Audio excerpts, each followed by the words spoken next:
I'm seeing the red light, red button. Looks like we are a go. Sparks of rebellion begin to ignite. An unlikely clone captain steals the entire season. And sadly, one of us is way more Omega than we'd care to admit. All that and more this week on your Star Wars safe space. Please do stick around because it's about to get very, very interesting.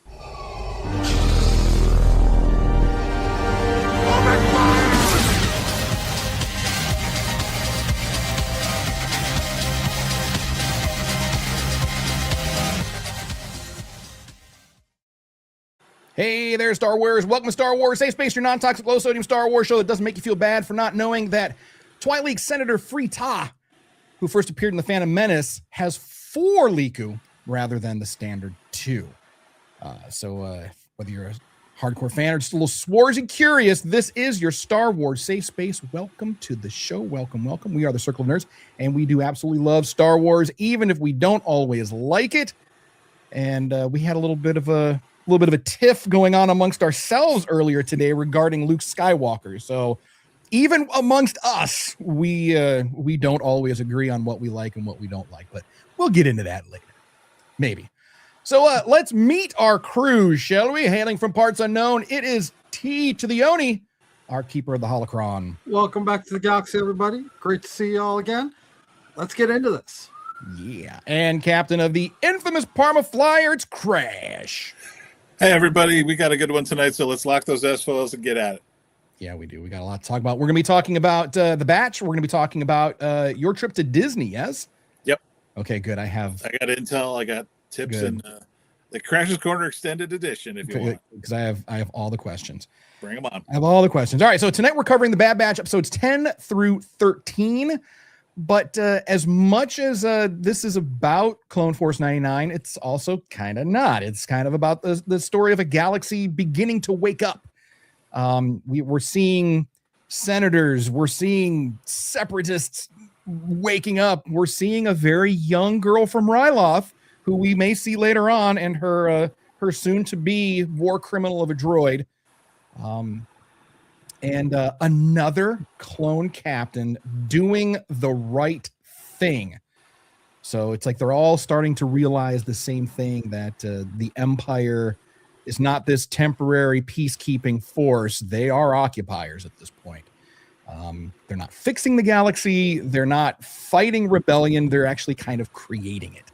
They're creating their own enemies at this point. And we're going to talk about that. We're going to talk about what the price is for freedom. We're going to talk about what creates a rebel. And we're going to talk about the difference between loyalty and obedience, as shown by our boy Howzer, who, interestingly, he's one of the few clones left who still has paint on his armor. Everyone else has kind of gone Imperial white, but Howzer's maintaining. So, but before we do that, before we get into any of that, how about a very, very special birthday shout out to our gal, Kathleen Kennedy. So today is her birthday. Happy birthday to you. I don't have that song, but that worked. There we go. So I think the Beatles did it. Today is your birthday. You're gonna have a good time. I think Bruce Willis did it too in Moonlighting, maybe? I don't know. Anyway, so Kathleen Kennedy, born on this day. We're not going to say her age, although we do know it, but it would be very impolite to do that sort of thing.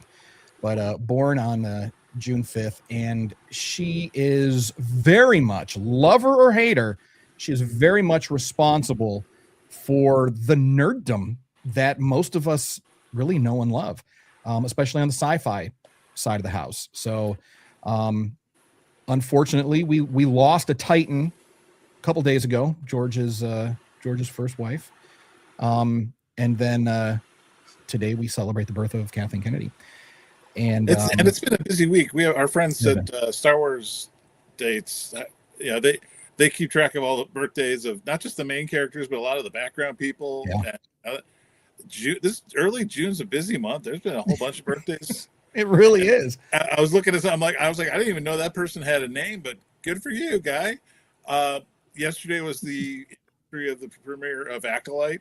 So, between Kathleen Kennedy's birthday and that, I like somebody on our Facebook page said, yeah, this is like chud target practice because all the hater comments were coming out. And it's like, wish these people happy birthday, man. How sad is that? It's just, it's just, happy birthday, Kathleen Kennedy, because you know what? And, I've been equating this lately to sports ball fans. I don't really do sports, but if you're into sports, that's cool.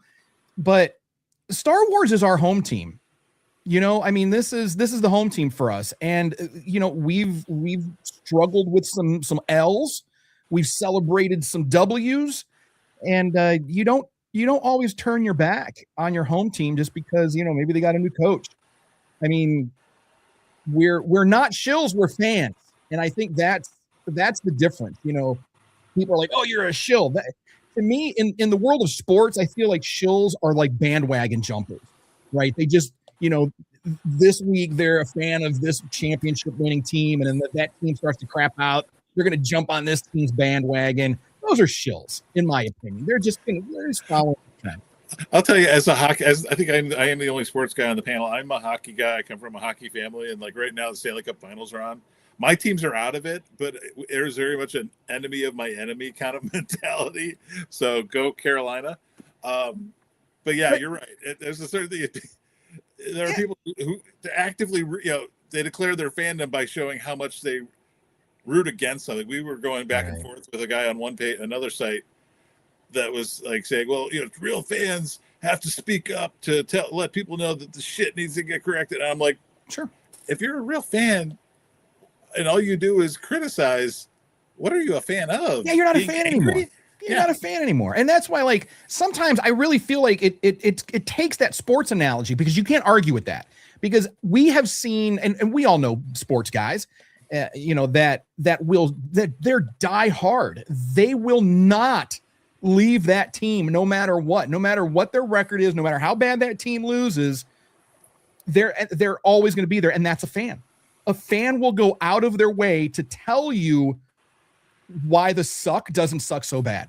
Like, that's like, they're gonna gripe, they're gonna complain about those losses, they're gonna complain about the bad coaching and the bad management, of course, but they're not gonna leave that team. They're gonna maintain that fandom. They're gonna be a fan. And Crash, no one knows that better than us, being Cleveland boys. When you talk about diehard fans, people always say, well, the Raiders or whoever, they're the most hardcore fans.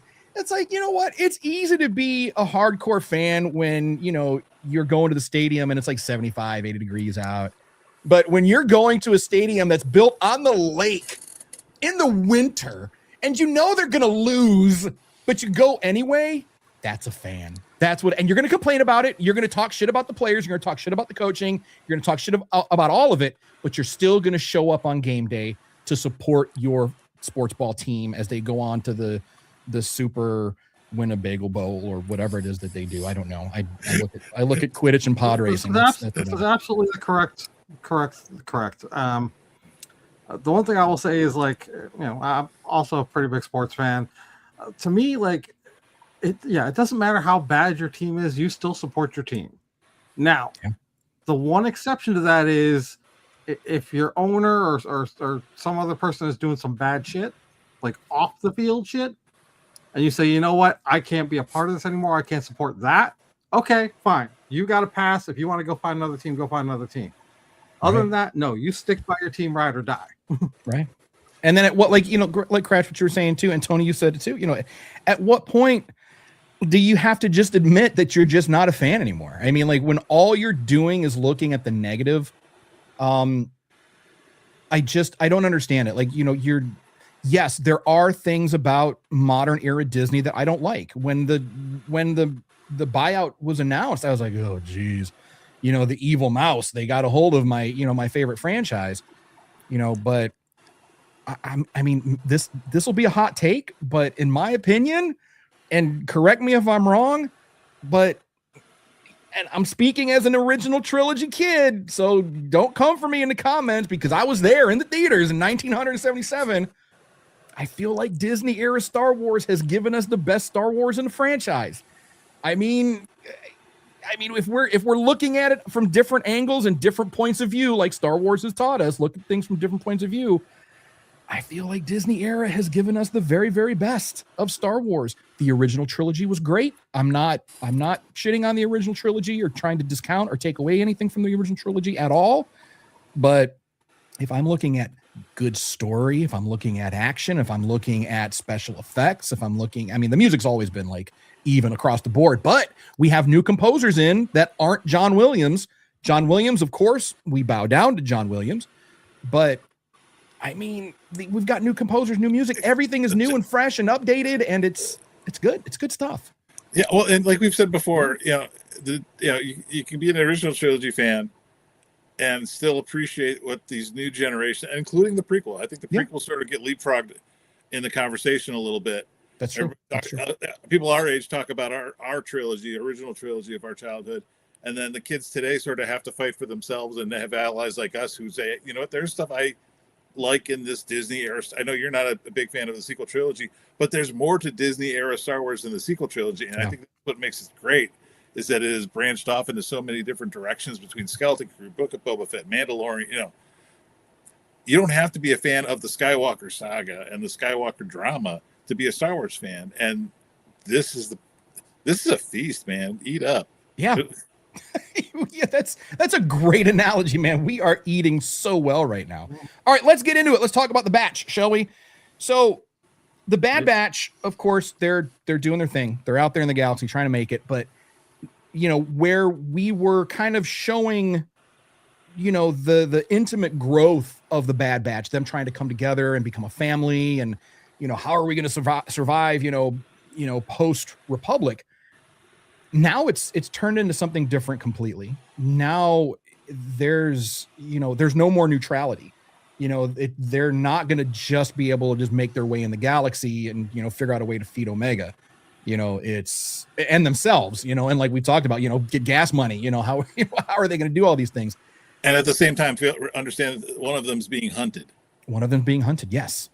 So, but now they're seeing the political side of things. They're seeing that, the galaxy is not the place that they once knew, and they're going to have to pick a side. And we kind of saw a little bit of conflict with Hunter in that, I'm not gonna protect or rescue a separatist. That's a separatist, and I get it, the separatist droids were responsible for the deaths of countless clones.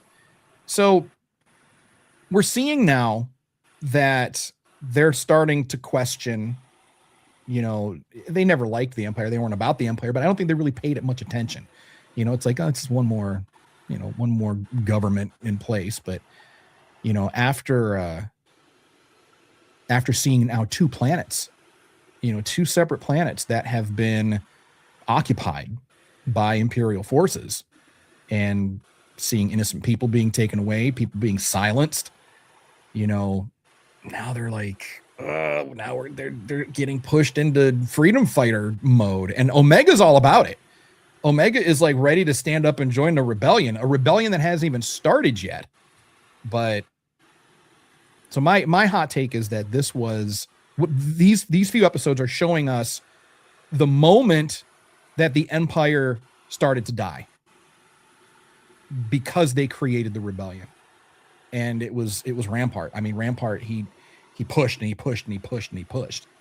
And so what are your thoughts? I mean, we've got some things to get into, but what are your thoughts on this? I mean, this was a really a paradigm shift in the story so far with the Bad Batch. Thoughts, please. Tony, go ahead. I think it's very well said. Obviously, like having watched the prequel trilogy, of movies, you see that there's already some internal resistance and whatnot from what was the Imperial Senate against the Empire. But yeah, this is absolutely where it becomes a wider thing than just the core systems that are involved in this. And yeah, like I mean, first off, it's just great to get introduced to Hera. We love that, of course. Yeah. I mean, obviously, we know what role she ends up playing throughout this whole thing. So, seeing this beginning, it's an apt beginning of the rebellion. Mm-hmm. But yeah, it's just. I remember the very first time that I watched these particular episodes, just being like, "Oh, okay, we're going into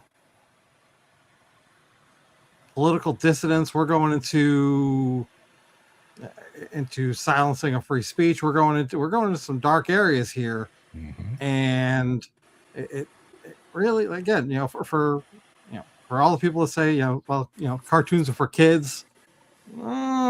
This has got some stuff that's very adult themed. And it's good to get kids involved. And George has always been good about this, and Dave picked up that baton and ran with it. But showing kids that there is right from wrong, but there's also people that don't do anything wrong still end up being complacent in wrong things. And that's kind of what we saw here initially on Ryloth, because the only reason that the Empire gained the power that it did was because the people initially cooperated. They were kind of like, yeah, come on in. I mean, granted, I'm not victim shaming here or anything like that, but it was masterfully planned by Palpatine. I mean, he used the tools that he had. We're gonna put droids on all these planets, and then we're gonna send the clones in to take out these droids. We're gonna claim victory. We're gonna solve the problem that we created, but we're just gonna go ahead and leave those troopers there because now we've got some other things to do. And it was just masterful. And the people initially, they were eating it up. They were like, yes, protect us, you saved us. And that parallels what's going on in the world. So, Crash, what are your thoughts? I had a very interesting kind of surreal. Tony, while I'm doing this, can you look up when did Common Ground air? Thanks. So that yeah, was that episode 10? Yeah, that's the first Common one. Ground? 10. Yeah. So I was very struck by the very opening of Common Ground when we're on Raxus, which was a separatist capital. Mm-hmm. And now that the Empire is here, and the sight of an ATTE tank being brought in to disperse a crowd. Yeah. And I was very struck. It reminded me a lot of Gorman from Andor. Yeah. And what we'll see on Ryloth. And okay, so it comes in July 2nd, 2021. Things have gotten a little weird since then. So this hit a little different for me, seeing a military force being used on peaceful protesters. Really, they weren't there. They weren't there to cause a ruckus. They were just here to hear their senator speak. Mm-hmm. And as soon as that Imperial officer chick gave the order, I was like, "Oh, this hits differently now for me." It does. It really does. I'm sure our friends in Minneapolis could have a thing or two to say about that. We've got we have friends everywhere who would have something to say about all this, and you're absolutely right. It's like watching these episodes now, we are literally seeing, the rise of the resistance. We're seeing, the rise of the rebellion here, and like you said, Crash, it's like watching this now under the current circumstances, it is hitting different. It's just like, did they write this like yesterday? Was this? But no, it came out when 2021. Yeah, 2021. Almost a month ago, July 2nd. So happy Independence Day. Yeah. And I just found it interesting that between the Ryloth and the Raxus, I was wondering, do you feel, I asked this on our Facebook page, and I was wondering what you guys think. Do you think the Empire was sort of justified in being a little harsher on the former separatist worlds? Because that's kind of Mon Mothma's jam, was that she sort of sticks up for the former separatists because we're all supposed to be one happy galaxy again. And for some reason, certain, Gorman, Raxus, all the planets that were part of the Separatist Alliance seem to be getting a little extra elbow to the chin. Yeah. I don't think that the Empire cares. I mean, because all of this is coming down from Palpatine, and everything was just a chess piece. I don't think that he's, I think that there are optics that need to be maintained. I think that he does definitely need to, at this point anyway, he does need to keep a bit of a tighter hold and be a little bit more friendly with the Republic worlds, because that's where a lot of the backing came from, because it was the Republic versus the Separatists. So I think there's still a need to have a little show of force towards the Separatists. But I mean, as we'll find out in A New Hope, I mean, once the Senate's dissolved, it's a moot point. It doesn't even matter anymore. So I think that's very well said, and I agree with that point. I would actually take it a little bit of a step further to say that, it might make, to your point, it makes sense. Like if I'm a Republic world, I probably like to see the fact that the Separatist worlds are getting it a little bit harder. mm-hmm. As far as Palpatine's justification for it, he has absolutely none. He's the one who instigated all of this. Right. Like, but the average citizen doesn't know that, of course. He personally have something against them makes zero sense. The fact that he's projecting that image does make some sense. And notice how Raxus was more of a political situation. On Ryloth, they were already putting in factories. I can see them strip mining this planet for what they need, right? And the little tweez are just sort of in the way. When the Separatists were there, they were using it as slave labor and human shields. The Empire is not going to be much better in a few years, and I think that's something Cham and Gobi's faction, especially, are very aware of, and that's why there's that hesitation about this. The promise of this stable alliance that was made during the Clone Wars, and now all of a sudden, I'm altering the deal. Pray I don't alter it any further. Right. And then look at Cham, this poor guy. I mean, he spent years fighting an occupation, fighting side by side with the clones. And then the war's over and the next day, it's like he has to start all over again. The guy is burnt out. He wants peace. He wants prosperity. He wants the same thing that everybody else does. But it's like literally the moment that the war ends, he convinces himself that cooperation is the best way to go for everyone. And then all this shit happens. And then, so now you end up having these rebels, but were they rebels or were they revolutionaries? I mean, it's like they're hardened at this point. It's like, maybe just leave Ryloth alone for a minute. Let them calm down a little bit, because we're just coming out of it. Went to disarm the local militia in favor of the clone troopers / stormtrooper army, though. Right. And that leads it right into Hera. We got that one slide of her and her dad. I mean, you want to talk about connective tissue between the shows. We saw Cham in Clone Wars trying to free his world, and now hardcore too, and hardcore working with Mace Windu, for his people. And not to give too much away, I know Tony's seen a little bit of Rebels, but this was a great episode. I keep talking about that connective tissue. Yeah, this episode was great because we've already seen, when this aired, we already saw Hera and the Rebels crew doing their thing. Mm-hmm. Now we're getting a taste of where she comes from and where that tension with her father that we saw in Rebels comes from. Right. And I was like, this was, I keep saying filler episode is prologue. There's no better example than this. Right. And it's like, we don't want to get too much into Rebels, but again, and there is argument that maybe you shouldn't watch things in chronological order because you miss out on those, like, oh my God, what moments? So watch everything in release order first, but then come back and watch it in chronological order, because this episode, it absolutely does carry more weight now. Like you said, we're able to better understand. And once we do get into Rebels, and we see that relationship.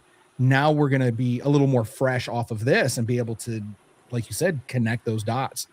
And it's just, I just feel so bad for Cham. I really do. I feel so bad for him because he does legitimately want peace. He's so tired of the fighting. He wants his daughter to grow up, grow up, period.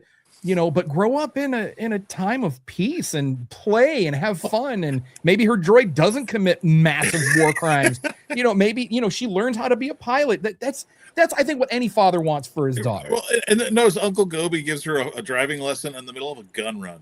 In the middle of a gun run. Gobi. So it's interesting because we see these themes all throughout Star Wars, but it's like Cham is very much kind of like, he is like the Mon Mothma. He is the peaceful negotiator. And almost Gobi, almost a Martin Luther King. Yes. The Malcolm X. Yes, exactly. And then you've got Gobi, who's leaning towards that Saw Gerrera vibe, so it's like we see these themes. It's like, you'll always have two people or two groups that are fighting for the same result. It's just, one of them goes a little bit harder, and that's Uncle Gobi. But you need those. You need those Gobis and you need those Chams. Otherwise, it can't all be one or the other, because if it's too much Cham and not enough Gobi, then you're just going to get run over by the oppressors. And then we find out later that a lot of what we know of Hera later on in life, not only did she learn from her Uncle Gobi, but she's learning from the Gunrunner Bad Batch guys that, and she makes a playmate along the way with Omega. Do we have here's that. Yeah. I love the scene at the end when Tech's teaching her how to scramble a signal, because that's the Ghost. Mm-hmm. All those tricks, all that stuff that we saw Hera doing as an adult. This episode is literally filler episode is prologue, because everything we're going to see later on with her in Rebels starts here. Yep. I love it. And that's why when people and we talked about this last week too, but with the Mandalorian and Grogu, people are like, it's like a filler episode, but it's not. If you know Dave, he is going to plug this in somewhere else. Dave, I am convinced that Filoni does not create filler episodes. It might seem that way, but let that boy cook. Give him a minute. Let it marinate. Let it do what it's got to do in the juices, because then when it does come to a boil, you're just like, whoa. The problem is sometimes it's like 6 to 10 years before it comes to a boil, and then you forgot about everything, and then you have to go back and rewatch all the filler, connective prologue episodes. So, and that's why we're here. So, Crash, you put up some pictures of, and we'll talk about this. I hadn't planned on talking about this, but I'm glad you brought these in. Sid and Omega. Sid getting Omega to run some hustles for her. I thought that was great. And I thought that was great. But there's a line she says, they leave her behind to go to Raxus, and she's like, "I'm not useless," because and we've talked about this before. And Tony, we've had this conversation. At the moment, Omega is a liability in that she doesn't bring anything to the table. This may be the beginning of where she's the strategist. Whatever her job on Camino was, she's the brains of the operation. She is. And I love this shot in particular because it reminds me a lot about when I deal with my sister Snips. We're 10 years apart. Yeah. So a lot of people think that I'm the older brother. I'm the smart one. She's ever since we were back in Fan Force Day, I told people, do not underestimate Snips, man. This kid knows what she's doing. She's smart. She's smarter than a lot of grown men in this fandom, let me tell you. So I love the fact that Hunter is taking this moment when he finds out that she's a chess player, that can hustle pool, and says, "Okay, I won't leave you behind again, but you got to beat me in a game." And I this was a great way to sort of end that episode, and also Hunter's starting to, he's a little brother, but he's also a father figure. And I think this was kind of the moment where we've all had that moment where we're like, that first time our parents trusted us with something major. Yeah. Belly had to prove yourself. I thought this was a great moment for Omega to kind of prove herself to her brothers. And when they got back and he saw her playing Dejarik, he was not happy. He was not happy because he wants to keep her safe and protected and innocent. But then when they're on the mission, he's like, hey, you and Omega go around, and Tech was like, that would be impossible because Omega's not here. So that was that whole episode was great. And I'm not going to lie, this scene right here got me choked up. I'm not a huge Bad Batch fan, but the more we watch it, the more it's growing on me, guys, because, and I loved Wrecker when he walks past him, he like shoulder checks. I'm like, dude, you just hurt her feelings. What are you doing? Don't mess with Wrecker's Omega. Don't do it. So I like that they sat because she needs that nurturing, but he doesn't know how to do that yet. So it's like we're seeing all these mistakes being made, and second time around, I gotta say, the show's really growing on me, and it's showing some more heart. So and Omega ended up paying off their debt, which was like the big thing hanging over their head. They're so taking she's all not these useless jobs for Sid because they got to pay this debt off, and Omega does it while they're away. Right. So again, it's her. It's like, I'm not useless. I'm not useless. And that was very important to her. So speaking of Omega, I took an online Star Wars quiz at starwars.com. That was my result. Do we take a ceremonial drink? I feel like I forgot my drink. This is like, take it. I'll prep with 10, but yeah. Okay. So I took the, how much Wrecker are you? And I got like 25% Wrecker, and it said, find out what other Bad Batch member you are. I was like, okay. So I thought, maybe I would get, I don't know. Maybe I'd get Goggles. Maybe I'd get Echo. I don't know. But I was afraid I might get Crosshair, but no, of course. I got Omega. Bastards. I don't trust you anymore, StarWars.com. I don't trust you anymore. All right. And it was, and even seeing like a little bit of the softer side of Sid, I guess kind of like the softer side of Sears, but the softer side of Sid. It was nice seeing their interactions. Omega really did kind of shine these episodes. Her and Hera, that was great. I would love to see that in live action. That needs to happen. We need to get an actress in live action to reunite with Hera, because there's going to be some live action ghosting coming up. We've already got, how much of the Ghost Crew do we have now? We've got everybody who's alive, right? Yeah. Zeb, they've managed to do Zeb in a feature film, so that's no big deal. Yeah. I guess, we just got to get Sabine back into this galaxy. We'll figure out how that. Yeah, we'll get her. We'll get her here. We'll get her. And what's great about these two is that, Omega, she's learning all this tactical stuff from her brothers. Mm-hmm. But, like you said, her uncle takes her on a gun run for driver's ed. But she runs across somebody her own age. Right. And I think one of the things we're finding out that, not only is she a strategist, but like in this episode, Omega's strength is her empathy. Yeah. And I have a feeling,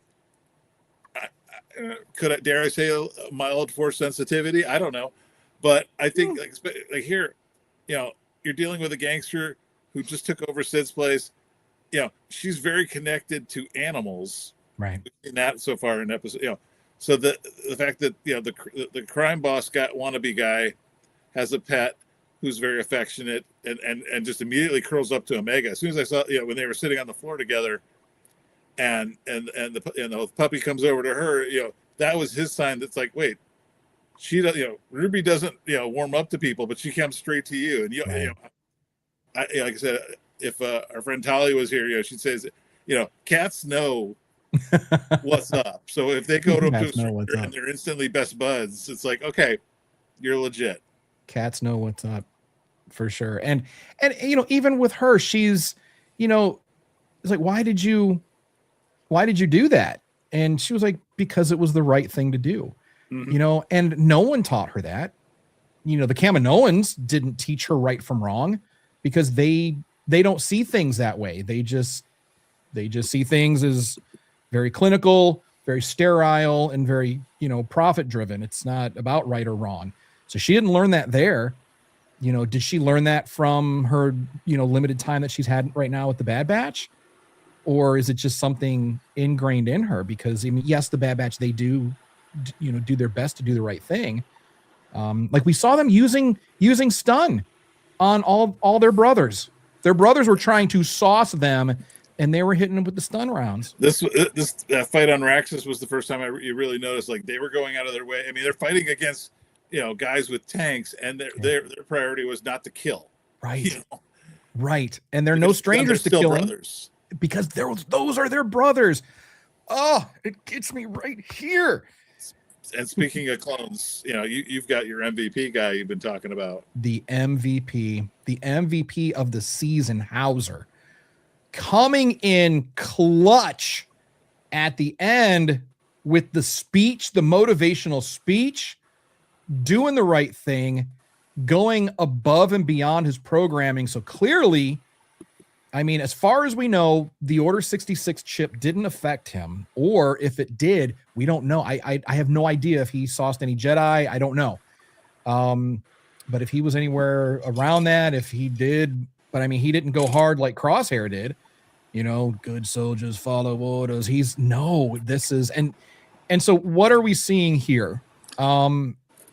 He doesn't start shooting. He doesn't launch a mutiny. He simply is just asking the other clones to think. And, I think that's why that moment was so powerful, because he proves that individuality did indeed survive Order 66, not because of programming, but because of conscience. And it's the same thing that Omega said. He wasn't doing this for any other reason except that it was the right thing to do. And then we what was the other senator's name? Avi Singh? Oh, the separatist senator. Is that Avi Singh? Orange Free Top? No, not the one on Raxus. The one on Raxus, yeah. Oh. I want to say Avi Singh, but I'm probably wrong. I'll take it. Okay. But we see that now too. That was a theme across these 4 episodes too. Is I'm not loyal to the Empire. I'm loyal to the people. And I think that is something that really needs to be said and needs to be talked about, is that, and that's the difference too between, in the real world, we talk about patriotism versus nationalism, and that's one of the huge differences. A patriot is loyal to the people. A nationalist is loyal to the administration. And that's what we're seeing here. We're seeing Howzer show that he is loyal, but he's loyal to the people that he fought alongside. He's loyal to the people that he liberated, that him and his brothers liberated from the separatists. And then now here he is being told to round them up and silence them. And so why do you guys feel that Howzer was the MVP of this particular arc and potentially the entire season? Because we've only got 3 more episodes to go. I don't know. You can make an argument for it. You can, for sure. I usually am not a big fan of putting characters who only exist within that particular sequence to be fair. People. At the same time, if he doesn't do that, do any of them? Does anything else happen? So, credit where credit's due. Was this the spark of rebellion? Was this the first spark of rebellion that we're seeing? Everybody else is a little bit pissed off, but this was, is this the first time that we've seen a direct action taken against the Empire? Avi did it as well. He was like, I'm not going to do this. This is my people. I'm not going to do this to my people. But this is coming from inside now. Well, and I think this is, like you said, Howzer gives the speech. He's had, we see him have a rapport with Cham. Clearly he's been there since the liberation, and I'm assuming most of this squad has too. I've always said I like Clone Wars depiction of clones' loyalty better than I do the Revenge of the Sith betrayal, and for this kind of a moment where, some of these guys that lay down their shields and their blasters, knowing that they're super. Rampart screwed up big. Oof. Yeah, he did. Because not only are you creating dissent among the local Ryloth residents, the Twi'leks, but now you've got clone troopers doubting their mission. Right. And this could lead to if this starts spreading across the galaxy, where the clones are saying, "Hey, look, we're men. We're not just cannon fodder. What this Empire is doing is not right." They could end up fighting a war on multiple fronts. Mm-hmm. And that's what ends up happening. That's a great way to put it. I don't know that I would call it, the spark of rebellion, but it's probably the first real case of mutiny. Okay. That's fair. So when we're looking, and then we have to talk about what was it? The infestation? Oh yeah, episode.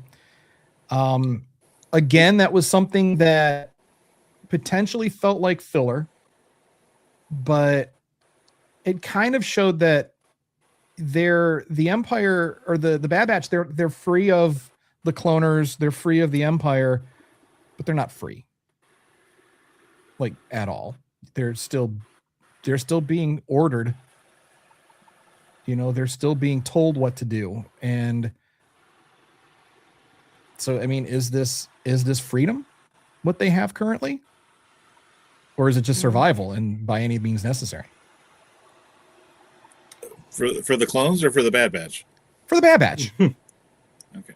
I think for the Batch, it's survival with a desire for more. Because they walked, they basically walked out of one system of control right into another system of control. Mm-hmm. And can you go back to that slide with Sid? Yes, I can. No, I can't. Oh wait, this one. Yeah. This was a case where Sid's been calling the shots. Sid's been busting their chops about how you need me, I could turn you in, you need me. And now all of a sudden the table has turned a little bit and she needs them.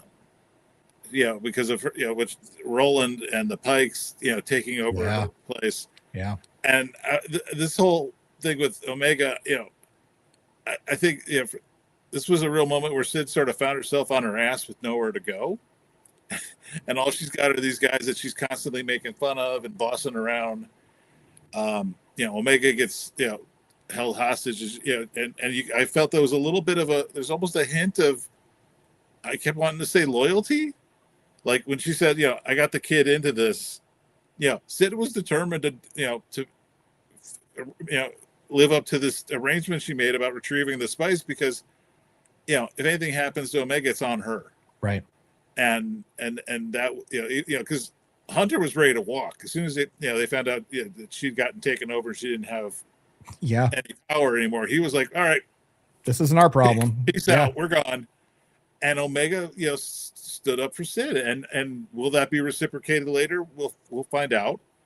But at the moment, this was a real case where, again, Omega's empathy, even for Sid, is sort of it's not a mutually balanced arrangement, but no, it's not. But this was a case where Sid was on her ass and needed help. Yeah, that's true. So. Mm-hmm.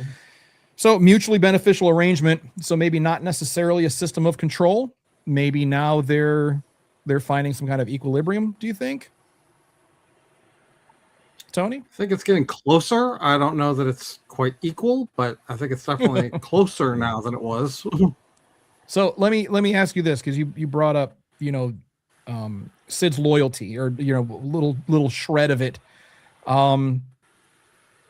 We know that she's an opportunist. She's a hunter of opportunity.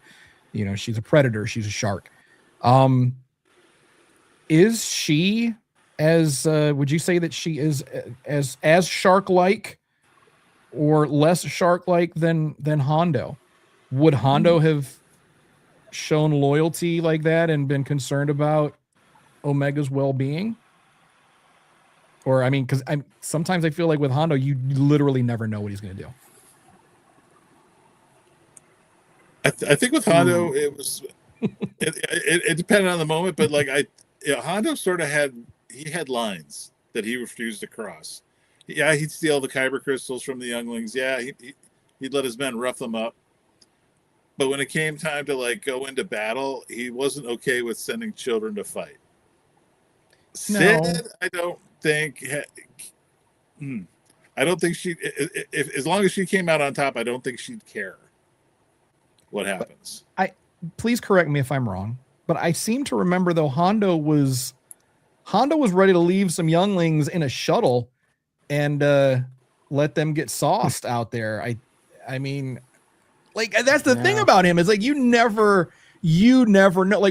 Like I don't feel like he has lines. He has like just like curves. Like it's like I won't cross this, but I'll just have it like loop around. Yeah, he has moral curves. He doesn't have moral lines.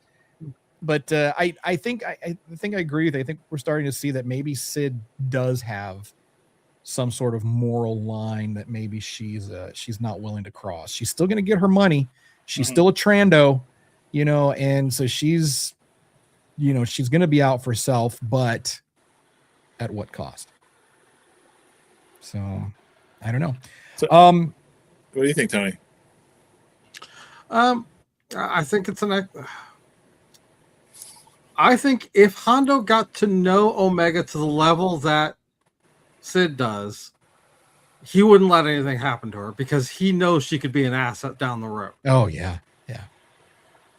But I think if she just showed up on his doorstep, he'd be like, I don't give a fuck.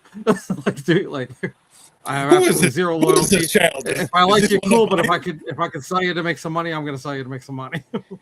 Yeah, I think that's the thing too. Like Hondo, ooh, yeah, that's a good point. I think Hondo would sell her out in a heartbeat. He would use her to make money. He would do the same thing that Sid did here with the degenerate hustle. But then if someone was like, hey, she's got a bounty on her head, we're going to give you, X amount of credits. All right, there she is. Go get her. So I don't know if Sid would do that or not. I don't know.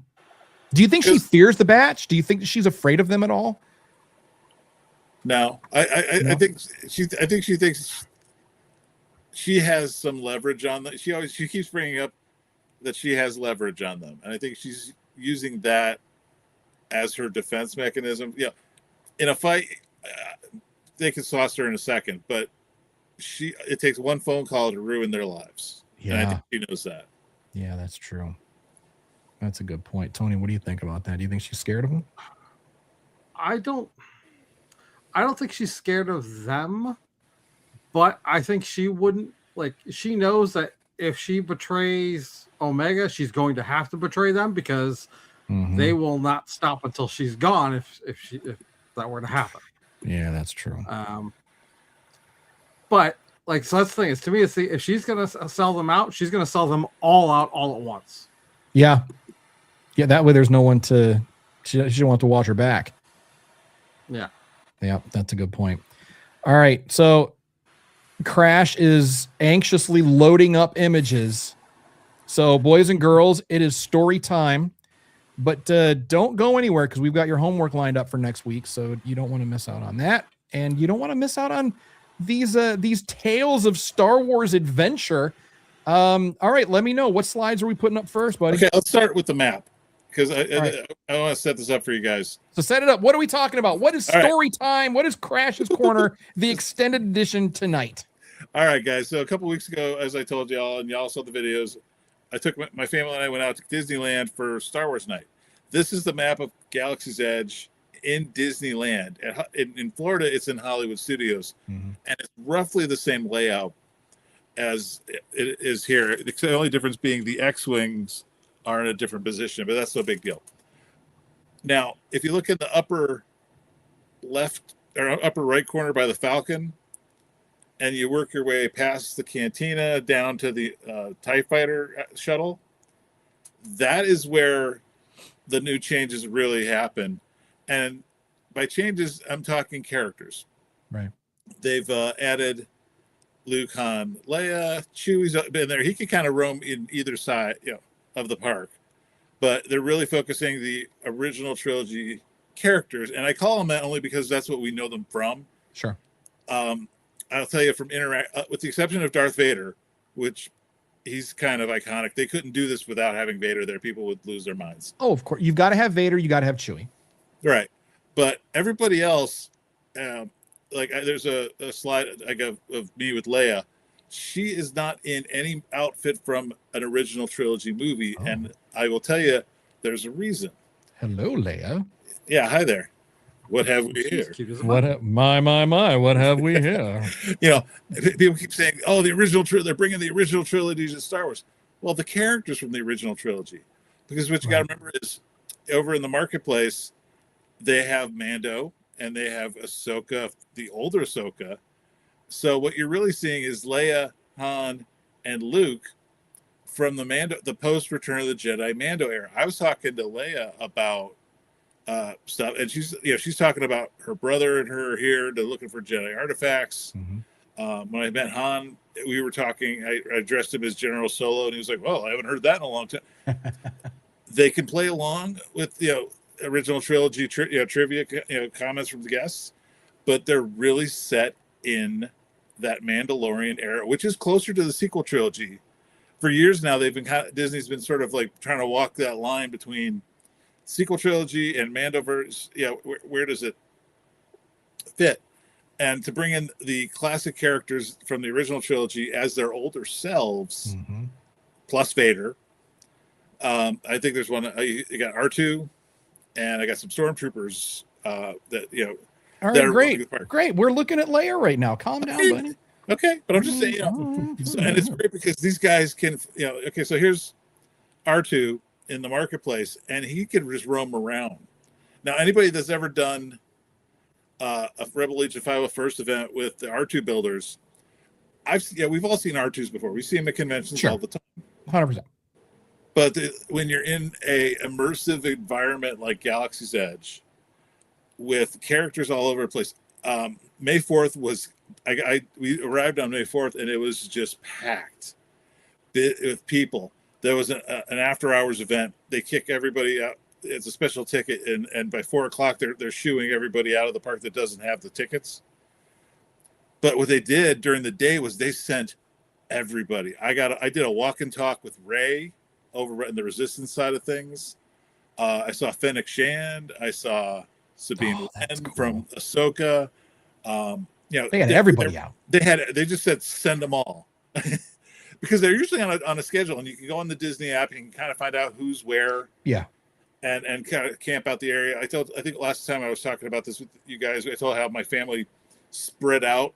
We parked our folks by the Millennium Falcon. I hung out by the TIE Fighter shuttle, and Snips hung out by the marketplace. We were looking for Ahsoka, and we were texting each other back and forth. Blue Milk the radio. We all had code names. Now you just go on the Disney app, and they'll tell you what time roughly. They'll come out for and they could do this in California. Like here, the stormtroopers. They basically just swapped out the First Order stormtroopers for the classic stormtroopers with Vader over at the TIE Echelon. But these guys can roam around, and Vader will come out where that area by the TIE Echelon is a big open courtyard. He comes down the ramp, smoke hissing and all that jazz. Looks real cool. Comes down a rampway so that he's at ground level with people, and they'll take photos with people, and they're in character. He's looking for Luke Skywalker, and do you know anything? And they're really great with the kids. They really, even as bad guys, anybody that's ever excited, if you work with 501st people, they're really good about, not scaring the children. Disney people take that to the 10th level. They're so good at interacting with people on the fly. Even I was ad-libbing, and I'm kind of like, Yeah, they're good. Best. Yeah, we're good, but they're better. They're very good. They're very, very good. And it's cool because they have like all these preloaded phrases like in their gloves, and they have to just be able to like fire that off. I mean, that's impressive. Like, and make it make sense at the same time. Yeah. Now let me ask you this. Going back to R2 here, I'm curious. This is one of the questions I had for you. We all know, like you said, we've ever been to, a costuming event with one of the Star Wars clubs, droid builders, 501st, whoever. There's an operator, obviously. Were you able to see R2's operator? Were you able to find, because I've heard that's a lot of people do that. They're like trying to track down R2's operator to see if they can find him. That's almost like a Where's Waldo sort of situation. Yeah. I'll tell you, you're so immersed in they have handlers. They have, all the characters have somebody nearby to sort of keep an eye on things. It could be the guy in the blue shirt with the scarf. I don't know. And you buy into it so quickly that, honestly, I don't care. Good. And somebody else said that online. I guess I can't remember his name. If I find him, I'll shout him out in the description or the first comment or whatever. But people were complaining. Of course, everybody complains about everything. People were complaining. Well, it's like original trilogy, and it's the Mando era, and there's all these things, or all these timelines are colliding, and blah blah blah. And this guy was like, "Who cares? So what? Just give me more Star Wars." Like, but Crash, I'm glad that you brought up what you brought up, because there really isn't a clash of timelines, because we're kind of really cemented in, that Mando era. The only thing that's kind of thrown off is obviously the presence of Vader, but who cares? Yeah. Who cares? Who gives a shit? Just go and have fun. I mean, yes, if we're talking Mandoverse era, Vader's dead. Vader's long dead at this point, but I still want to see him. But he's iconic, and that's the thing. This was the courtyard in front of the Millennium Falcon all day. Just there were giant group photos. People were doing online meetups with friends, because it's May 4th. It's Star Wars Day. I was walking around the park. Oh, okay. Now this is from Star Wars Night. What, Hera and Chop? Yeah, come back to me for a second. I want to real quick. I want to explain something. So I did a thing with our Facebook friends. We were coming up on, I think it was 800 friends on Facebook, and I said, if we can get to 800 friends before our next podcast, I was gonna go. I'm going to Disneyland, and I'm gonna go to Doc Ondar's, and I'm gonna do the thing. I'm gonna buy the Kanan Jarrus Legacy lightsaber that I've been wanting for years. I love Star Wars Rebels. I love, you see behind me, I got a whole Kanan Jarrus display here, and here she is. It is fantastic. I'm going to do a video eventually. I want to do a comparison video between this, my Savvy's lightsaber, and the Luke Skywalker old Force FX one I had when I was with Rebel Legion doing stuff. All right. Because this thing, I was walking around Star Wars Night. You can go back to that shot with Hera. And does that thing that comes apart like? Yeah, you actually have to unscrew the emitter to take the blade out. It's because of the mechanics of it. I mean, right. But it does break down into his pieces. It does break into the pieces. Now, here's me and Snips. We had our own little rebellion. Let me tell this quick story. So they have lines for character meet and greets all throughout Disneyland at the after hours party. It's not just in Galaxy's Edge. It's all over the park. Okay. So in Fantasyland, which you can't see on that map I put up, so don't use that. But over by Small World, they had a character backdrop that said on the map, Hera and Chopper. So again, I've got Kanan's lightsaber. We got Sabine earlier in the day, and we were like, oh, well, I'll be damned, but I got to get Hera. I love Hera. I love Star Wars Rebels, and it's just this thing where it's like, okay, that was one of our priorities for the night. So we get there, and because Disney characters do a lot, they'll have somebody out for like 20, 30 minutes, and then Hera had to step away for a minute. They get a break. Well, Chopper stays. And all the people in line with me were kind of like, but we really want Hera. So the line would keep inching forward, and the cast member, it was one of the managers was telling, okay, you couldn't just wait. Yeah. So you'd get to the front of the line, and then people would just sort of go, oops, drop back to the back of the line. And it was this conga line of people trying to wait.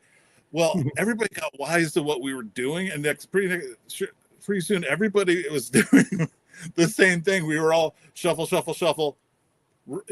rotate to the back. And the manager caught wise to it. She's like, no, somebody's got to keep it. One of the assistants was being really cool with us, and he was like, they were pulling people in they were walking back. Hey, no wait for Chopper. No wait for Chopper. These guys all want to wait for Hera. Just come on. We were letting people cut the line. This was the most friendly rebellion I've ever been part of. And then Hera finally came back in like 10 minutes, and we got our picture with her. But it was just funny that all these Star Wars fans were just like quietly, politely, like sticking it to the mouse. I We love will it. not get out of line, but we'll just go to the back of the line and wait our turn. All right, I love it. Now, question about Chopper. Yes. Like in person, is Swears. he? He What? swears. I don't know. Well, that's what I say. Is he, rambunctious? Like, does he have the little hands that pop out of the side of his dome? Or, I mean, I don't think he had the hands, but like his head and there's pictures on our Facebook page. I was posting pictures that night, and Snip's got a great one. I went through one time before Hera came back, because you can only fight the man so long. right. But so I got a picture with Chopper, and he's just living his best war criminal life. And he looks so good. And they all did. They had backdrops like this all over the park. Like I said, go on our Facebook page. You'll see some of the ones we took. They also had what they call postcards, which are of various Star Wars planets. I did one for Adelphi from. Yeah, let me pull that up. But yeah, that's my cue. I need to get a closer look at this, because I'm working on some Star Wars cases, and I need to see that barrel in the background behind Hera. So I need you to send me that, because I need to. Okay. Yeah. I took a picture with Adelphi. Nice Postcard. Again, me, big Y-wing guy. I loved seeing it in Mandalorian Grogu.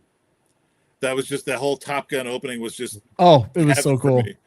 And this is before the movie came out. And just, yes, I know size matters. I bought the shorter lightsaber blade because it fit in flying the home suitcase better. Yeah, you're flying home, of course. Yeah, we tried the full size one, and Snips and I looked at it and went like that. Between that and then like, you could always order a full size blade on. Yeah, well, I have one for my Savvy saber, so now I've got one of each. But I got two of these bad boys for everybody at home. I guess I gotta get this to you eventually, Tom. Yeah.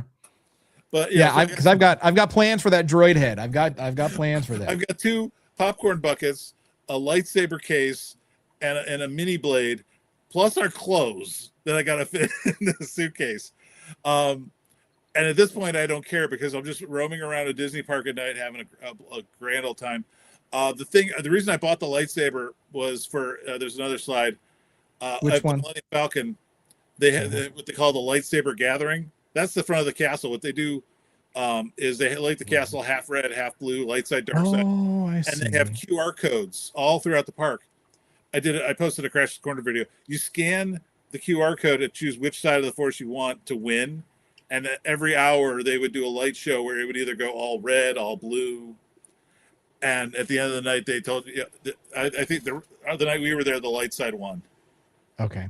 But, and you know what? This is where I'll get to the other picture in a bit, but this is exactly why there's he's a professional agitator and douchebag by the name of Matt Walsh, I believe. Oh, yeah, that's that guy. Yeah, it's like. But he recently put something out, and obviously it's all rage bait. He, who knows if he actually believes the things he's saying or not, but he said that any adult that goes to Disney unaccompanied by a child should be, banned from the park and labeled as a freak. And my first thought was, you're kind of projecting here, Matt, buddy. I feel like that's a you thing. I mean, there's a lot of people that go to Disney that maybe they didn't have a chance to go when they were kids. and now they're grown up. They have adult money. They want to go. And it's things like this interactivity. That's for the kids aren't doing that shit.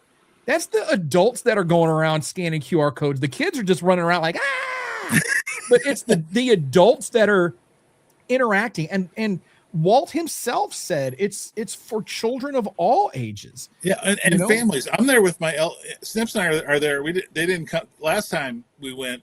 Mom and Dad came with us. It gets a little cold for them at night, so they stayed at the hotel. They had a nice dinner. Snips and I went all out because it was just the two of us, and we were just free roaming around the park. The big thing for me was buying the lightsaber was for the they call it the lightsaber gathering over by Millennium Falcon. That whole courtyard is filled with people. God, how cool was that? Oh my God, it was so great! And I posted a video on our Facebook page of the event, the event. I had a front row. Yes, I saw that. And it was again. I've been a Jedi costumer for over 10 years. Mm-hmm. I've had lightsabers my whole life as a fan, as an adult. This was a spiritual experience, man. Yeah, seeing this many people who love what we do, and like that guy who says, if you're an adult and you go to a Disney park, man, fuck you. Yeah, fuck all off. these people enjoying themselves, enjoying life, enjoying each other. And how many of them? I mean, I'm looking at this huge crowd of people. I'm sure there were probably a few kids in there. Oh yeah, but this is probably the vast majority is adults, and the vast majority were probably unaccompanied. And it's like these people are like, Disney adults are freaks. No, they're not. They're just they know how to enjoy life, and you're just a fucking miserable piece of shit. Yeah, I didn't. Well, I didn't take a lot of pictures of kids. There were some great costumes. Sure, but look at everybody. Yeah, look at everybody. You've got hardcore fans in there. I'm sure you've got casual fans. Oh, yeah. You've got people that probably never even picked up a lightsaber until that night. They wanted to be a part of that. Oh, exactly. Beautiful. It's fucking. That's beautiful. That to me was what when we call this thing our show a safe space. Mm-hmm. It's people like this. Yeah. And like I say, I do a lot of traveling. For myself, and I try to bring you guys along for the ride. This whole trip was a blast for me because I got to meet so many people. I had so many people take a shot of this to remember who we are after talking to them, because they when they heard about what our vibe is, and they said that's great. I want find a place where you can enjoy being a Star Wars fan without having to be called every name in the book by some agitator asshole who thinks because you're an adult in a Disney park you're not mentally you're a freak or you're a pervert or something. It's like yeah, stop projecting. I forgot to mention last year. I remember that little lightsaber stir, the blue lightsaber. Yeah, they come in green now. I love it. Oh my God, yeah, we're going in October to Disneyland, not this year, next year, and I'm looking forward to it. I want to go try to go again this year to Disney World, but we're going to Puerto Rico in October, so I'm not going to be able to do that, unfortunately. Well, but so and again, and they all look. There was a lot of comments because they just debuted the Han and Leia costumes like a week before. Yeah. And there was a lot of people making, again, guys in the comments making cracks about, who ordered Han Solo off of Wish.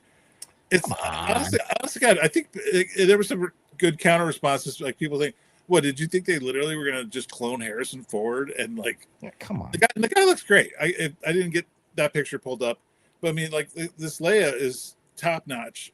This is as good as anything I ever worked with in Rebel Legion. Right, she's completely in character and immersive. And I mean, I even did a little video tag for the website with her, and it was great. It was like they're just as good as the princesses are in the park with interacting with people, both adults and kids, and helping them enjoy the experience.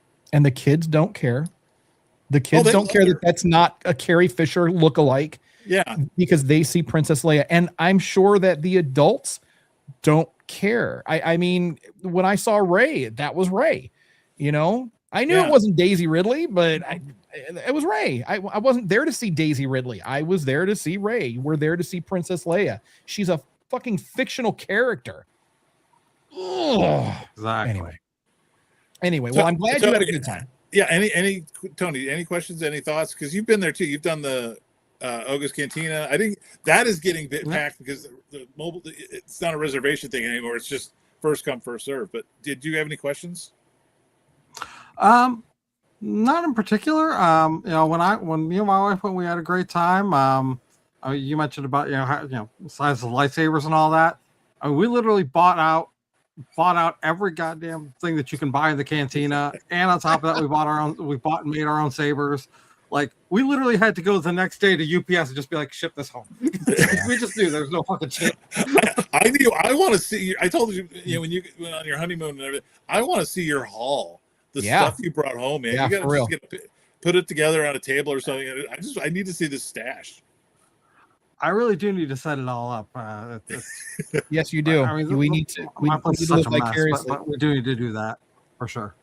But yeah, and my goal is, yes, we are planning another trip to Florida for later this year.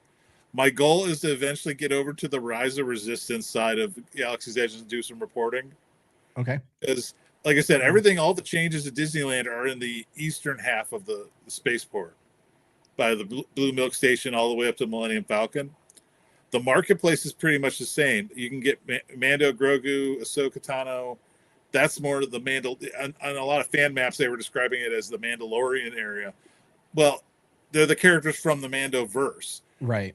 The original trilogy characters during the Mandoverse are over by the Millennium Falcon, and then you've got everything in there is set in a current or future era of Star Wars, because that's where the future of the franchise is. Right.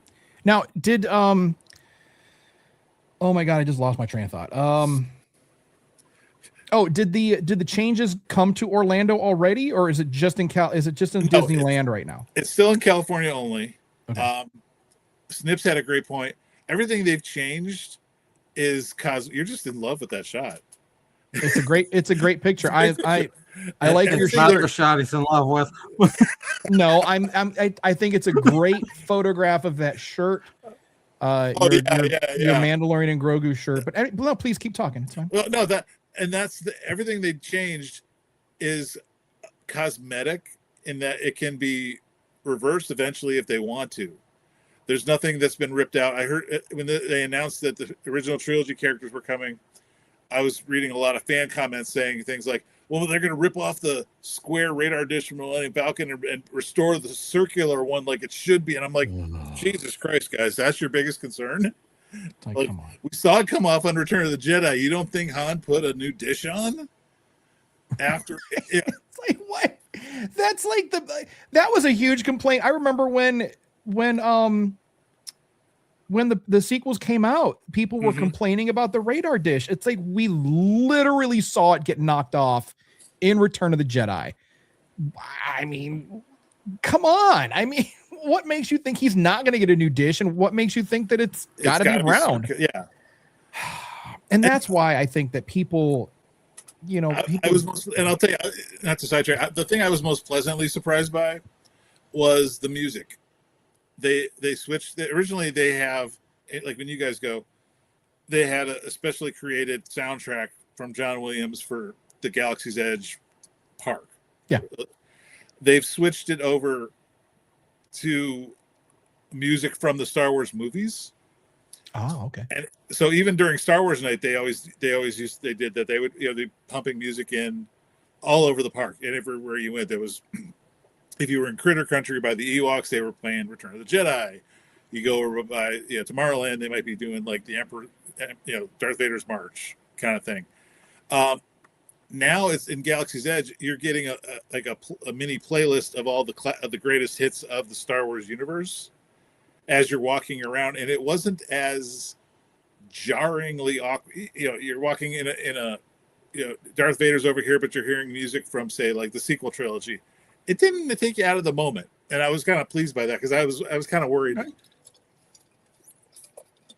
about that.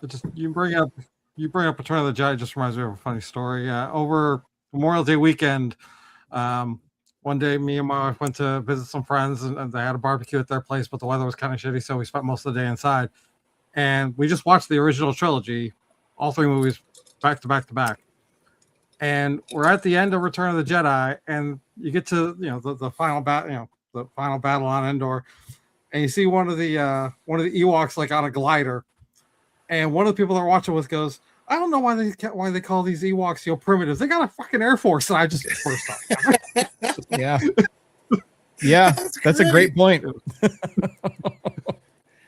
Yeah, they're scary. I mean, they're absolutely scary. Ewoks terrify me. 100%. Ewoks terrify me for the simple fact, where did they get that dress that they put Leia in? Who wore that dress before Leia did? Because they didn't make that in the hour that she was with them. And who braided her hair? They've got these little sausage fingers. I mean, I guess they could have done it, but that dress, that came from somebody else. And we know that they were about to eat the gang. They were straight up about to eat Han and Luke and the gang. So yeah, they're murder bears. That's what they are. They're little murder bears. And you know, they were eating stormtroopers. 100%.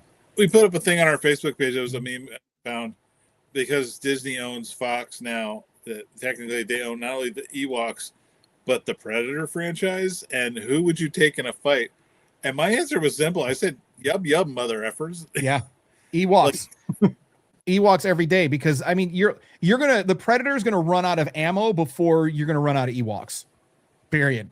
And they're just gonna keep coming, and they're just gonna overwhelm you, and then eat your face, and then you're dead. And just imagine like the first Predator movie, when Arnold's making all the traps and everything, and it's like, yeah, you could escape a little, homemade trap like that, but they're everywhere, and they're everywhere up on you everywhere you go. Everywhere. Oh, hey, let's just like send a pile of logs down. Stop this. Then they're brutal traps. I mean, the Ewok traps weren't just like little funsies. They were brutal. I mean, the two pilots that were inside that ATST, jelly. One's jelly, one's jam. There's no way. There's no way. There's no one survived that. And that was just gross. They leaked out of that. That was what is that sub, the Titan sub that went down that imploded recently, went down to see the Titan. That's what they did inside. They were just goo. They were just creamy nougat filling inside that mush. Ugh. They're brutal little murder bears, and they are terrifying to me. I would rather. And Chopper is their god. Yeah, that is a great point. See, we need to see that in live action too. Technically, Hera and the ghosts were at Endor. I'm almost want to start writing a fan fiction. Like, 3PO was like, I can't be that's against my programming doing person. Chopper would be like, worship me. Oh, 100%. 100%. Chopper is like, yes, I am your god, murder bears. Now murder for me. Murder for me. All right. So where did that squad of stormtrooper prisoners go? No question. I don't know. What prisoners? There were no stormtrooper prisoners. People were taken captive, but we didn't see them anymore after that. But we saw a bunch of helmets that they were eating. The heads were probably still in the helmets, and the Ewoks were eating it like fucking Cheerios, man. I'm telling you, little murder bears. Next week, we're gonna be back. Now I have nightmares. Did you mean rations? Next week, we're going to be back with episodes 14, 15, and 16 of The Bad Batch. That is going to be your homework, and everything that we've seen thus far, the consequences of everything come crashing down in these last 3 episodes. So it's going to be a ride. I promise you that. Before we head out, does anyone have anything else? We're actually Crash doing a tremendous job on Facebook. We are almost at 1,000 friends on Facebook, like rocking and rolling. We're almost at 2,000 on TikTok. And I think we have like 112 on YouTube. So the safe space is growing, and we appreciate you. So come and join us in the safe space. And remember, we say that we are low sodium, but that doesn't mean that we're not, sodium free, because we do get a little salty about things around here. But nothing that's going to breed any hate. So come on into the safe space. You are more than welcome. Unless you're a dick. Other than that, come on in, hang out, and we'll talk. Matt Walsh, you're not welcome. Matt Walsh, you are not welcome. You are not, and there's the other guy who I think we refer to as like the leader of the fandom menace. I don't like to mention any of their names, but this guy, he has like, has had some Star Wars theories over the years. So that particular gentleman, I actually watched a couple of his older videos, like some of the first videos, like the first year or two that he was posting, was really, really good stuff. I mean, it was really, really good stuff. You could hear the love of the franchise in his voice. He wasn't doing anything for clicks and views. He was doing it out of a genuine, real love for the franchise. And somewhere along the way, he felt betrayed, I guess. He felt let down by the franchise. And I get it. I mean, there's a lot of people that do feel that way. I understand. I felt that way when the prequels came out because it wasn't my EU. But, but unfortunately, whereas we can still find the good in things, everything that he does now is just, I'm going to just point out all the bad things. Like in his newest video, he's talking about the box office numbers for The Mandalorian and Grogu. And it's like, why? What's the purpose of that? Is it going to make their money back on merchandise? Probably.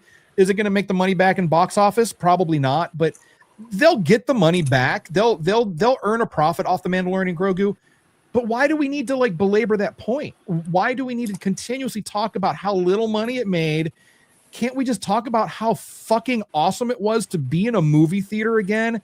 Well, with you remember 200 of our fellow fans and just fucking yucking it up and having a great time with other nerds? Let's just talk about that. We can acknowledge the other bad shit, but why do we have to just keep hanging on it all the time? Well, when we were kids on the playground, we always talked about, hey, this new Droids cartoon, its budget is so ridiculous. They're not going to make their money back. This show's going to get canceled within a few months. Yeah, because that's what we talked about. Yeah. That cartoon was trash too, by the way. But it was funny. We should probably go back and watch that as well. I'll have to see where that fits in the timeline. It's not canon anymore, I don't think, but well, because there was no canon yet. Yeah, all you had were the three movies, and literally it was if I remember right, it's supposedly set, R2 and 3PO was before they meet, they end up on the Tantive 4. It's like, no, that doesn't work anymore. But Boba Fett's around because, well, we'd already had this cool new character, and they can cross paths. I want someone to come out and make it official that the holiday special is canon. I want that to happen before I leave this mortal coil. The day Lucas dies. It's going to have to be. I don't care who it is. I don't care if it's Dave or John, or I don't care who it is, but I want someone to come and say that the holiday special is officially canon.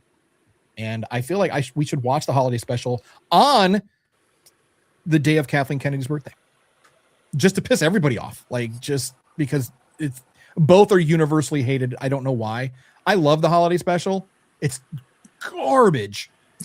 It's garbage, but it's so fun. It's so fun. And even there's parts of it, like, everybody talks about the introduction of Boba Fett. The Chewbacca the fact that Life Day has become canon. Right. Even though the show, the show's terrible. It's almost borderline cringe in some ways. But there were some parts of it that are so borderline cringe. I mean, we have Grandpa in the living room literally watching borderline VR pornography. Like, it's not borderline cringe, brother. It's cringe. And like the first 15 minutes, it's all in, what is it, Shishiruk? I don't know how to pronounce the Wookiee language, but I think it's Shiriwook. Yeah.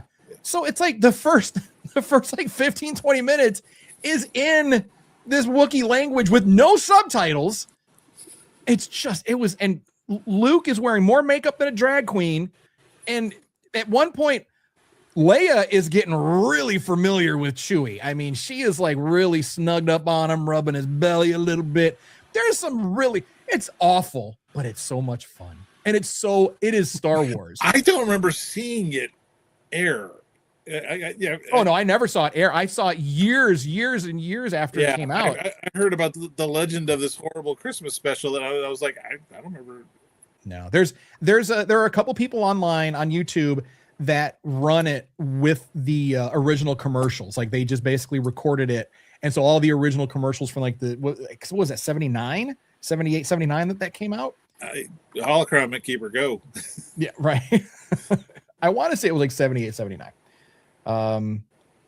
Because it was still capitalizing off of the wave of Star Wars love at the time. But I love the holiday special. 1978. Okay. Love the holiday special.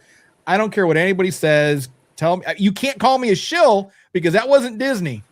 You can't call me a shill because that wasn't Disney.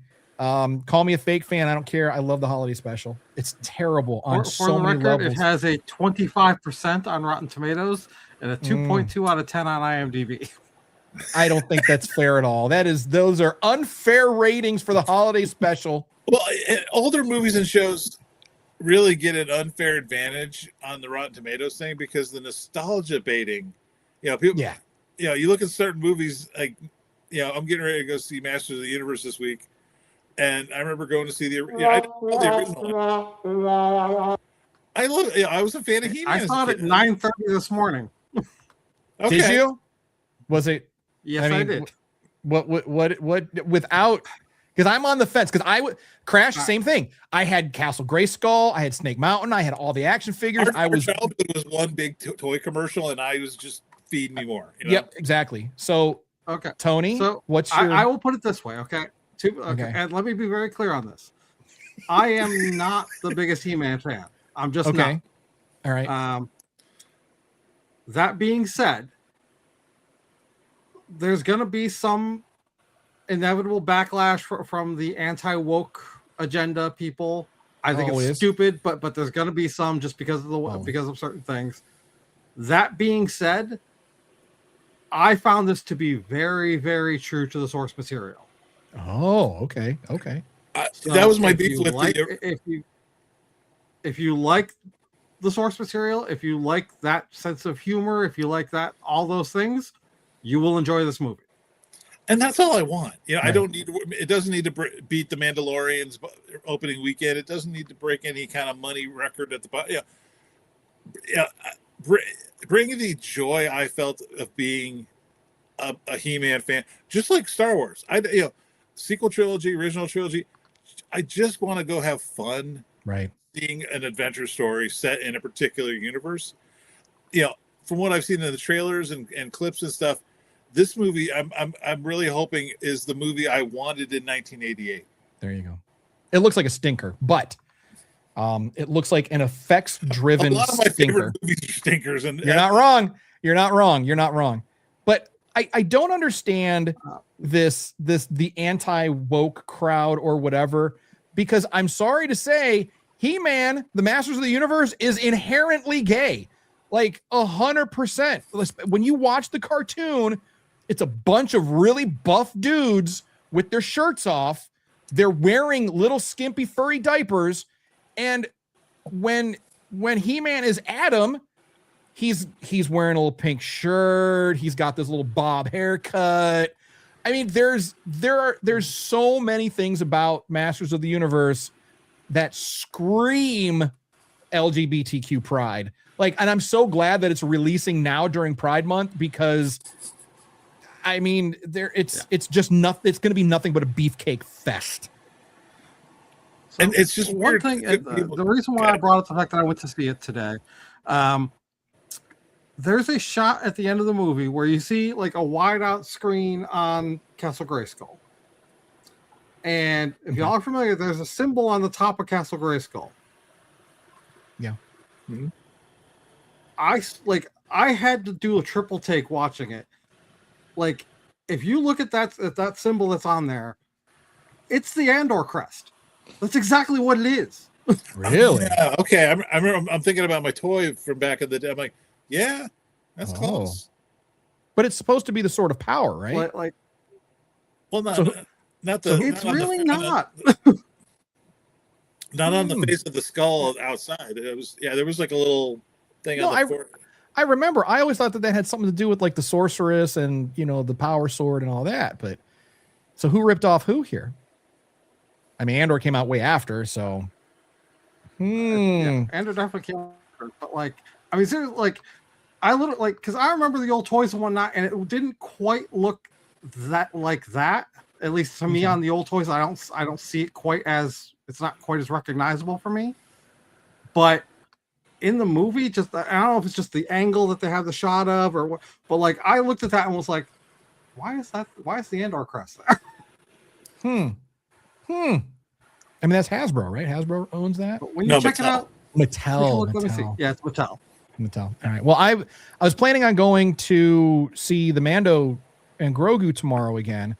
Because it's going to be a little rainy. Always a good choice. Sherry's out of town, so I figure instead of going to a strip club, I'll just go to the movies. But I might as well make it a double feature. I'll go see He-Man. I want to see Supergirl as well, but if I see Supergirl without Sherry, I'm done. That's my ass. So that's got a couple more weeks yet, doesn't it?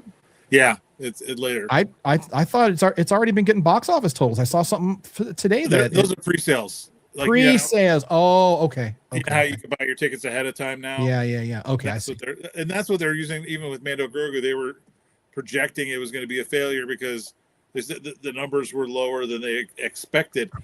And the thing is, how many people actually still go to the movie? They pick a time and buy it on the.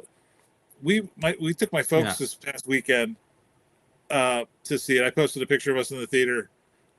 Because I love that line, the old protect the young, and then the young protect the old. Being a caregiver, that hit hard for me. When sitting there with my dad, I remember when he used to take me to the movies. Now I'm taking him.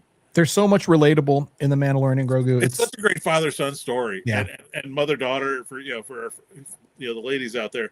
But just it's a story about family. Mando and Grogu are a family. They are. And that's why it hits harder for me, because my son and I are estranged. He doesn't talk to me anymore, and I miss him deeply, deeply, deeply. I miss my son, but he's living his life. So when I see things like this, I'm in the theater. I'm like, I miss my boy. Why isn't he here with me? Because I took him to see the Phantom Menace. We waited in line. Well, he didn't. Mom brought him once to the theater. He wasn't going to camp out with me overnight, but. Mom brought him, but we dressed him up. His very first cosplay was little Anakin. And I think he was like 6 at the time. So I saw A New Hope when I was 5 or 6-ish. And then, so he saw the Phantom Menace. That was a big deal. And he ended up becoming a lifelong Star Wars fan. But, I wish I could share all of these things with him now, but like I said, he doesn't want to talk to his old man anymore. And, he has his reasons. I don't fault him for it. I still love my boy. So yeah, when you're seeing things like this, it does hit different depending on who you are and where you are in life. But that's the beauty of Star Wars, isn't it? It speaks to so many different people on so many different levels. And that's why we love it, even if we don't always like it. Hey, that's a great tagline. Yes. It is a great tagline. I wish someone would have thought about it to put it on things, but all right. So we're going to get out of here before I start bawling like a little babe. I'll do that after we get off the air. But so we are going to wrap things up because we are way over our normally projected time frame here, but that's all right. Lots of better than last week. Shorter than last week. Last week went like 2 hours, 2 hours plus. Tony was like, I'm out, guys. Tony's like, I gotta go. At some point, I actually had to get back to work.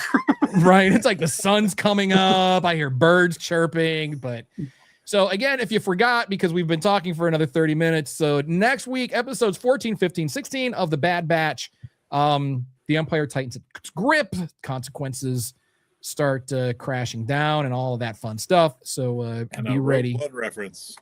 Yes. Oh yeah. Okay. So before we head out, of course, I want to thank everyone for hanging out with us, because you could be anywhere doing anything and you're choosing to spend time with us. So we thank you and we appreciate you for that. And as always, a very special tip of the hat to all of our active duty servicemen and women out there, and veterans for doing what you do and making the sacrifices that you have made over the years. Be the Howzer. Howzer, man. Big salute to Howzer. Showing us what it is to do the right thing. So well done, Captain Howzer. Man, he had a cool haircut too. Captain Howzer had he's like Captain Cutie. what was his real name? I think Keeley. Captain Keeley. We call him Captain Cutie because he was cute guy. All right. So if you want to find us, if you want to continue to engage with us, you can find us at the SWS Show on all of the platforms. And if you want to get one of these swell t-shirts that Crash is modeling for you, head on over to circleofnerds.com/merch. And we may have some new merch coming up very shortly. So head on over there and do that. Listen to us on your favorite podcast platform. Watch us on YouTube and come hang out with us on all of the social media channels. And if you want to suggest anything, let us know. Drop a comment. Let us know what your thoughts are, because we're not always right about things. So let us know what you think. Unless you're a douche, then just keep that to yourself. So if there's nothing else, we'll be back next week. Fellas, anything? No, that was a good show. All right. It was a great show. Great show. All right. So again, next week, episodes 14 through 16. And as always, remember, until next time, rise, resist, and rebel. And we will see you all next week. Bye.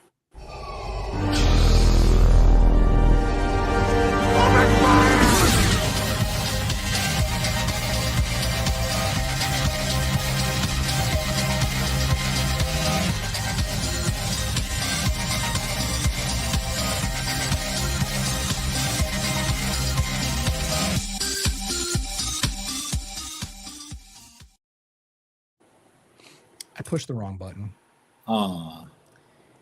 Yeah, I pushed the wrong button. So we're just going to do that.